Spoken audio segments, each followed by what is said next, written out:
Here we are, have a screw in the tire, so we're gonna go ahead and fix that today and show you the process.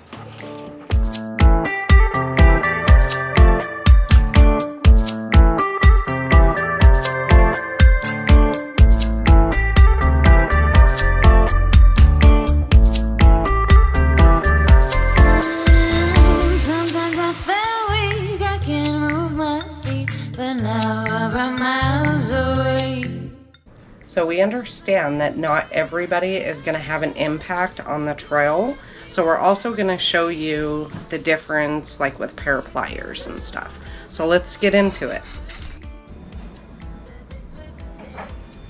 And to start off, we're going to take our favorite drink.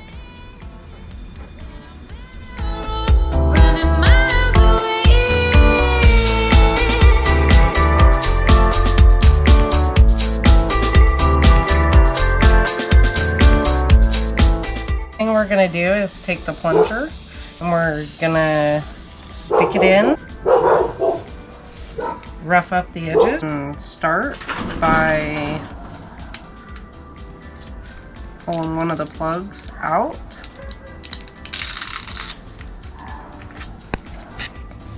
Okay, we're gonna go ahead and thread that plug through just like you would a needle till it's roughly centered. Then we're going to fold it up.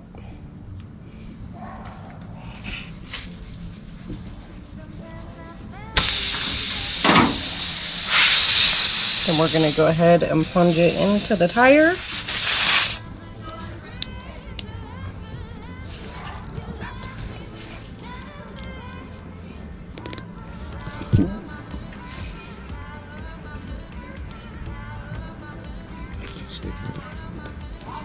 And we want it a little bit sticking out.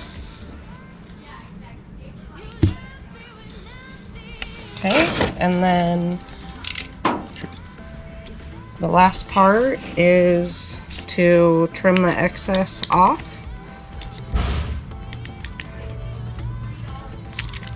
Okay. I recommend getting a different one of these to put in your kit because these ones kind of suck.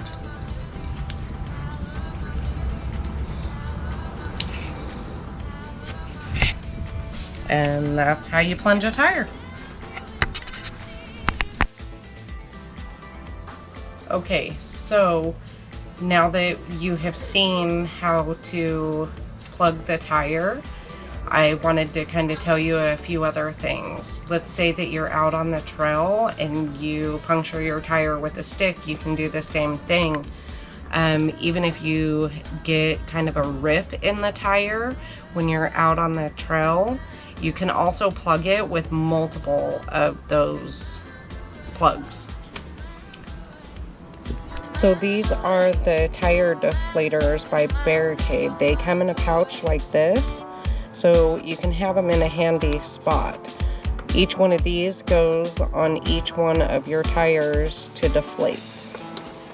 Okay, so we have the Barricade tire deflator.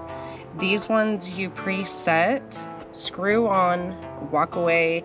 They're gonna go down to the desired pressure that you want in your tire. Later we'll do another video on how to do the presets for the desired tire pressure.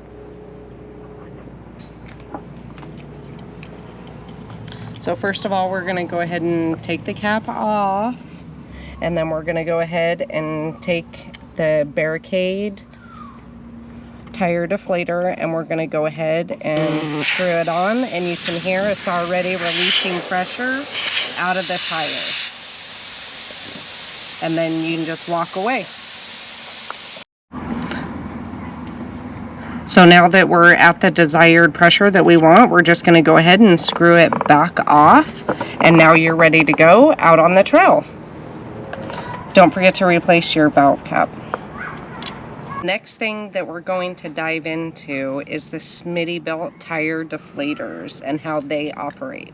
Alright, next up is going to be the Smittybilt tire deflator. And how it works is unscrew your valve cap. You thread it on with the middle portion.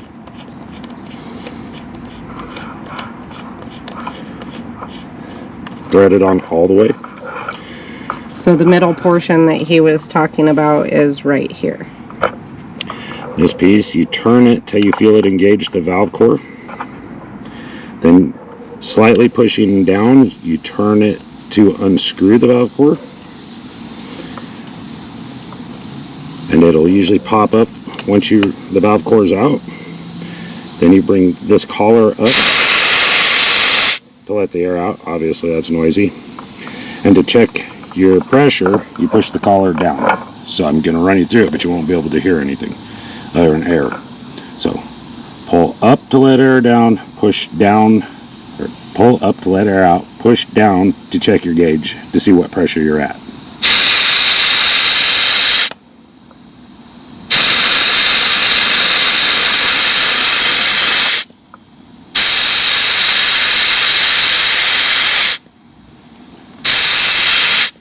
So as you can see, we just set that tire at 20 pounds. Now, to take the tool off, this is very important. Push in the back piece here and thread the valve core back in. You want to do this before removing the tool or you will lose your valve core. After that's nice and firmly seated, unthread that center section again.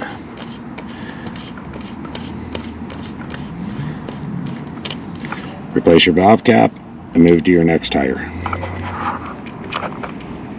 And lastly, we're going to show you how to use an ARB inflator to deflate your tire. Alright, and last but not least, we're going to use an ARB inflator to deflate the tire. So again, you remove the valve cap, you turn the power on, you hook it on the valve stem, and you can either push the trigger to let the air out or do it from the side button. But I will warn you, you will be the very last one to air down on the trail if you do it this way. Okay, so here we are at the beginning of the trail. So we just kind of want to run through why we air down. What's one of the main reasons that we air down? Comfort. What would be the second one? Traction. So how do you get traction by airing down? You end up with a wider footprint with less air. So can you elaborate on that a little bit more? Nope. So to kind of explain this a little more in depth. So the wider footprint, as you air down, the bottom part of the tire becomes more squishy. So therefore you have more surface area that is touching the ground. So say that you're crawling over rocks and stuff like that, that's actually going to give you a little bit better traction. What else do we need to do? Well, what we need to do, we can't put on YouTube. Okay, so most of your wheel and tires are pretty safe to run in the double digits, 10 pounds or above, as long as you're driving accordingly. Do not be ripping corners, don't take them out on paved roads, etc.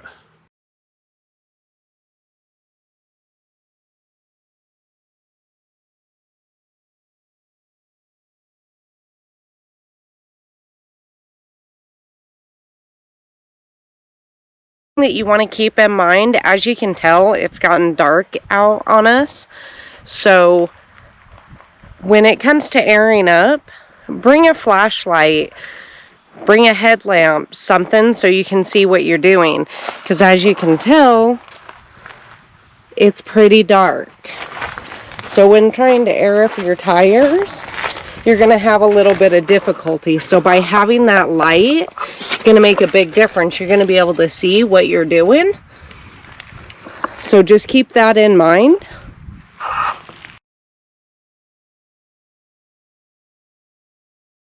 Airing down even makes mall crawling easier.